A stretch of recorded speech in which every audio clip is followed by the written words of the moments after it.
छत्तीसगढ़ विधानसभा के मॉनसून सत्र के दूसरे दिन कई मुद्दों की गूंज रही।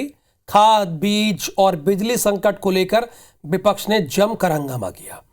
वहीं पिछली सरकार में जल जीवन मिशन और राजीव गांधी युवा मितान क्लब में हुए भ्रष्टाचार की गूंज सुनाई दी। सदन में और कौन कौन से मुद्दे उठे, किन पर बात हुई, किन पर चर्चा हुई, बहस हुई, ये आप हमारी इस रिपोर्ट में देखिए।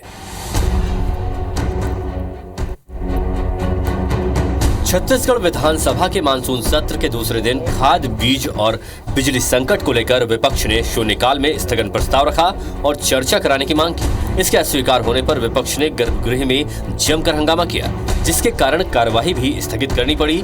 खाद की कमी, नकली खाद और बिजली संकट पर पक्ष विपक्ष में जमकर बहस हुई। अब किसान के हित में हमारी सरकार ने जो काम किया, चाहे खाद के लिए हो, बीज के लिए हो, बेबुनियाद आरोप और राजनीति से प्रेरित आरोप वो लगा करके दिखा रहे हैं कि खाद बीज नहीं है। वहीं पिछली सरकार में जल जीवन मिशन के कामों में भ्रष्टाचार का मुद्दा बीजेपी विधायक धर्मलाल कौशिक ने उठाया। कौशिक के सवालों पर विभागीय मंत्री अरुण साव ने कहा कि अमानक इलेक्ट्रोक्लोरिनेटर की सप्लाई के लिए 8 निर्माता कंपनियों का टेंडर निरस्त किया गया था। दोबारा टेंडर कर दूसरी कंपनी को काम दिया गया है। जल जीवन मिशन के 6 अधिकारियों को सस्पेंड किया गया है और 4 अन्य को नोटिस दिया गया है। साव ने विधायक संगीता सिन्हा और धर्मजीत सिंह के सवालों के जवाब भी दिए। जल जीवन मिशन पूर्ववर्ती सरकार के द्वारा इस योजना को जो भ्रष्टाचार का अड्डा बना दिए और उसके कारण आज भी लोगों के घर में पानी नहीं पहुंच पा रही है। जल जीवन मिशन का काम हो, लोगों के घर तक शुद्ध पेयजल पहुंचे, जिसके लिए लगातार हम काम कर रहे हैं और जहां पर भी अनियमितता और गड़बड़ी मिल रही है उस पर कार्यवाहियां कर रहे हैं। अभी 6 एग्जीक्यूटिव इंजीनियर को सस्पेंड किया है, 4 को निलंबित किया है।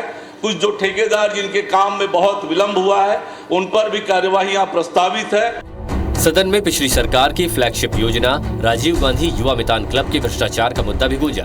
भाजपा विधायक राजेश मुड़त ने ध्यानाकर्षण के तहत बिना टेंडर, बिना वर्क ऑर्डर 4.25 करोड़ रुपए की टी-शर्ट और टोपी खरीदी का मुद्दा उठाया और जांच की मांग की। बहस के बाद विभागीय मंत्री टंकराम वर्मा ने जांच कराने की घोषणा की। 1,25,000 टी-शर्ट, 1,25,000 टोपी, राजीव मितान के नाम पर पूरे प्रदेश में जो भ्रष्टाचार हुआ है,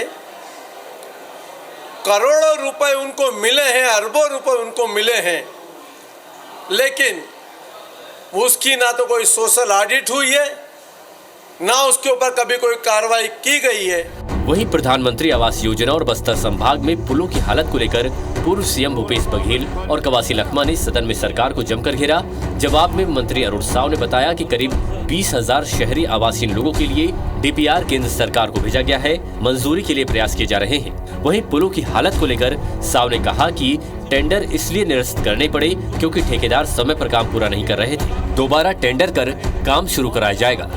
बार बार कहा जा रहा था विभाग के द्वारा, लेकिन तब भी काम में प्रगति नहीं आ रही थी। हमारी प्रतिबद्धता है कि वो काम पूरे हों और इसलिए फिर से निविदा कर रहे हैं ताकि वो काम जल्दी पूर्ण हो। मानसून सत्र में विपक्ष तमाम मुद्दों पर जिस तरह हमलावर है और सरकार की ओर से जिस तरह हमलों का जवाब दिया जा रहा है, आने वाले दिनों में सदन में तपिश यूं ही रहने के आसार हैं। राजेश राज, IBC 24, रायपुर।